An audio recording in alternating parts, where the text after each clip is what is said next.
Hi, everybody. Just a couple days ago, my husband and I were able to go to a pastor's conference, and I got to meet some beautiful young ladies who I had never gotten to meet before. Of course, I met many other of my old friends who are involved in the ministry, but these particular two ladies I wanted to interview and introduce to you. And the idea is because we're going to be talking about leaving behind our old lives. When Abraham was called by God, one thing that God said is, leave your father's house, leave your household, leave your country, leave the land that you're so familiar with, and go to a place I will show you.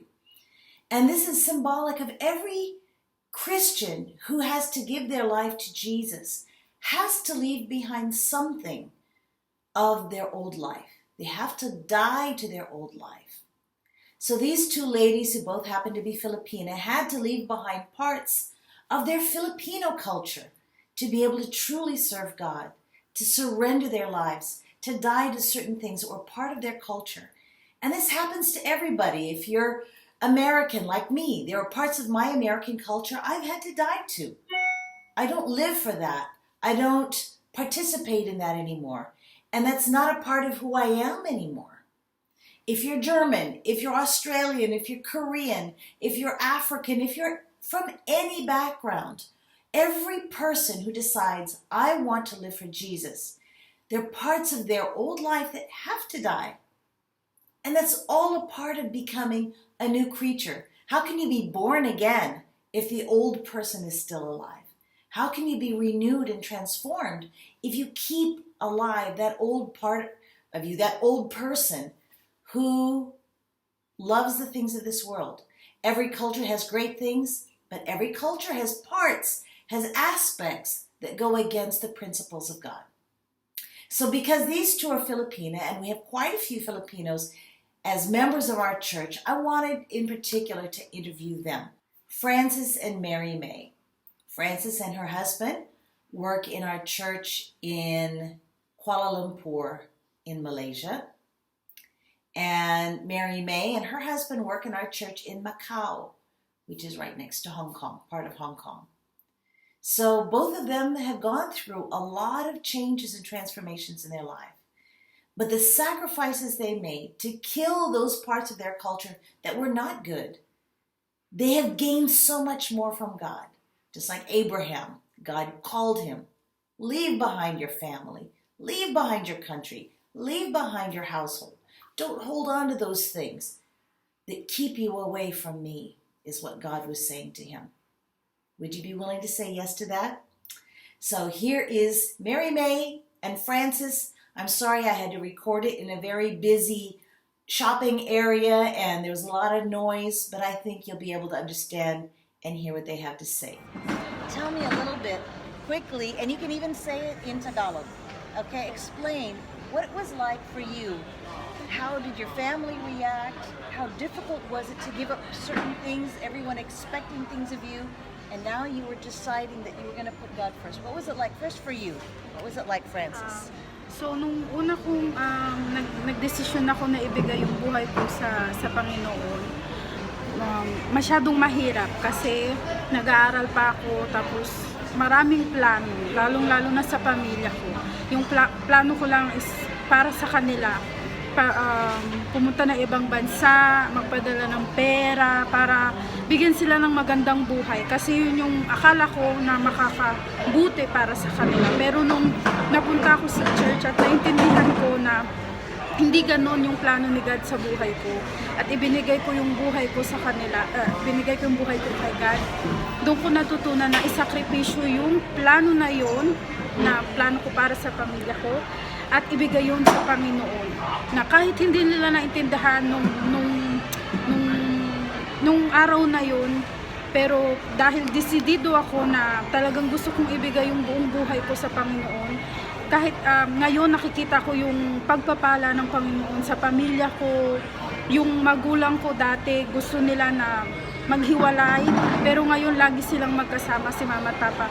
sobrang pinagpala yung pamilya ko. Kahit na sabihin natin na hindi ako laging nagpapadala ng pera, kahit na minsan nanghihingi yung mama ko, pero sinasabi ko na ipagdadasal kita. Kasi yun yung natutunan ko na pananampalataya sa simbahan. So, isa yun sa binago sa akin ng Panginoon, na hindi sila dumipende sa akin. Gusto ko na matutunan nila na dumipende sa Panginoon. So, yun yung tinuro sa akin. Mm-hmm. So your family, did they have a hard time? It was difficult for your family to accept Yes. that you were leaving all your utang na loob? Yes. You had to Yes. say, okay, I'm grateful for all you've done for me. I love you. Yes. But God comes first. Yes. Yes. And that was really hard for you to do, wasn't Yes, it? yes. In the first, they don't understand. Uh-huh. But when they see the faith that I learned in our church, and that faith, I really live that faith. Yeah. So later on, they understand. And I Yes. can see my family, they're more blessed now. Yes. Yeah, and God really proved to me that if everything that we trust in His hands, we don't have to worry of anything. Yes. There's- God works it out. Yes. Yeah. There's can I share Yeah, yeah. the testimony? Sorry. Yes. There's one time Mhm. that we are in the campaign of Uh-huh. Israel. Then my father got hospitalized because he has a high blood, and he almost died because of that sickness. But because we are in the campaign, and as a pastor's wife, we don't just preach, but we also live. So when I get the news, I just kneel down and cry out to God and say, my Lord, I will not accept the situation. I will not like send money, be worries, but I believe that you are taking care. After that prayer, the other day, my father was released from the hospital. Well, the next day. The next day, and now he's healthy. Uh-huh. He don't have the high blood anymore. The doctor said that the sickness is getting out. The sickness coming out from his body. So I can see that the miracle. It's a miracle for me. Man. And that pressure, when the family says, quick, send money now, send money, he's gonna die, and we're depending on you, you're the one, and for you to say no, and to say, no, I'm just gonna pray, I don't accept this, that really means that you're depending on God. And it's funny because my father never want anything about the church. Uh-huh. But in that moment, that when he's in the hospital, that's the time that God told me, this is your opportunity. And then I said, wala akong maibibigay na pera, but all I can offer is my prayer. And then he accepted with all his heart. Amen. So that was a time that God used to make him more humble, to open his heart to Jesus. But if you had gone by your flesh, by the obligations of your family, you wouldn't have been able to do that for your dad. Yes. So that's great. So May, tell me a little bit. Come in here so we can see you. So, in my part, it's sa can party ko na yung nangyari is normal sa mga Pilipino na pinapalaki tayo ng mga magulang natin, nagtatrabaho sila sa ibang bansa, para yung mga anak nila lumaki ng maayos, makapag-aral ng maayos, and because yung plan nila para sa atin is makatulong sa pamilya. Yun yung ating if I can say traditional plan ng mga Pilipino, lalong-lalo na sa mga magulang natin, di ba, na yung plano nila ay yung mga anak nila ay magkapagtapos ng pag-aaral para makatulong sa pamilya. Alam niyo na yung mga Pilipino is buong buo, dapat yung family all the time together, they're together, buong pamilya, they're together, because yung pamilya na buo, laging nandiyan, nagtutulungan, may kasama lagi sa buhay, ganun, di ba? So nung ako naman, nang nauna ko pumunta sa simbang universal, nung nakilala ko yung faith na to, na ang faith na buo, ang faith na walang kukulang sa'yo. So nung nag-decide ako na ibigay ko yung buhay ko, yung plano ko na, yung personal kong plan, and with my mom's plan, family plan together, that this is the right plan. This is the plan. We're gonna work together. We're gonna helping each other, so our family will be okay. Will be the best level or the richest in the world, right? Because helping together, hard working together is the best thing, right? So, but then when I understand that when we have God in our life, we will not lack anything.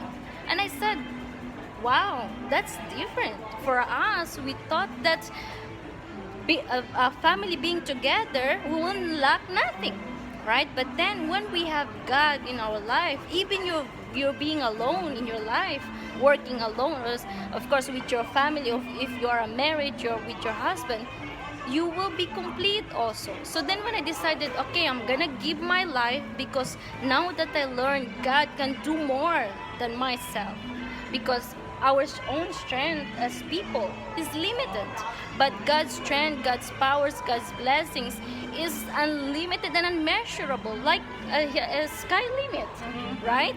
So when I understand that, I say, okay, I will lose nothing, because if I give my life to God, God will take care of my family. My family will not be less one member of the family, right?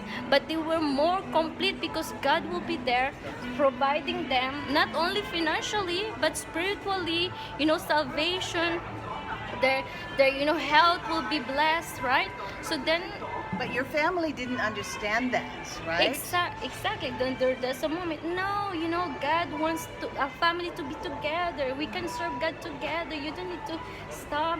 This plan it will not work.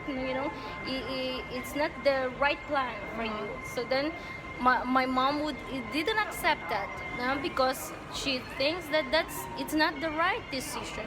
But I know what God told me, that working as a family together with God is better than just a family, isn't it? Yes. And so now you had to go against your family. And it felt terrible, didn't it? Yes. Because you love your family. But you weren't really hurting your family, you were blessing your family. And it was just that they didn't understand. And this is something that many people have to go through around the world. When we truly give our lives to Jesus, we bless our families when we put them first, even when they don't understand. Exactly. And that's what you went through. Now, how many years have you been married now? Now I'm married for 6 years. And you, how long have you been married? For 8 years. 8 years. Do you have happy marriages? Very happy and complete. Yes.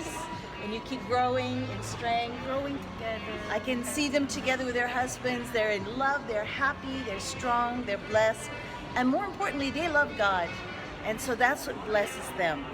So, sorry this went a little bit long, but I wanted to share this with you, that you can do this. Okay, That's right. they were called by God to become pastors' wives. Most of you are not going to be called to do that, but you are called to sacrifice your life for Jesus and put Him first. And don't be scared to go against people who say, no, this is our culture, this is our way, this is our tradition. Don't be scared to go against that if you know that you're doing it in obedience to God. Of course, don't be cruel to people, don't be unkind just to be unkind. But if you hurt people because you're putting God first, you are actually blessing them. They may not understand it, but that's what you're doing. All right, that's it for today. We'll talk to you again later. Say bye-bye. Bye. Thank you.